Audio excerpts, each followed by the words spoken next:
जब हर तरफ फसाद हो, नाजुल बलागा में मौला मीर कायनात क्या फरमाते हैं, जब हर तरफ फितना ही फितना हो, फसाद ही फसाद, तो मौला के मानने वालों को क्या करना चाहिए।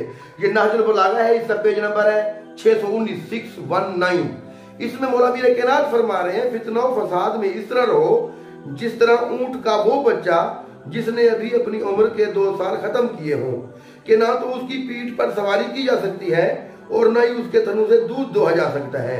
यानी ना तो आप पर कोई वजन डाल सके, ना ही आपको कोई इस्तेमाल कर सके। जब फसाद हो, फितना हो, तो मौला मीर कायनात अलैहिस्सलाम ने जो फरमाया है वो मैंने आप तक पहुंचा दिया। आगे अमल करना या ना करना वो आपकी मर्जी है। मौला मीर कायनात ने फितना और फसाद के दौर में जो इरशाद फरमाया, मौला का यही फरमाना है कि आपको बचना चाहिए। ना आपको कोई इस्तेमाल कर सके, ना आप पर कोई वजन दे सके, बोझ ला सके, तो आप 2 साल की उठने की बच्चे की तरह हो जाए।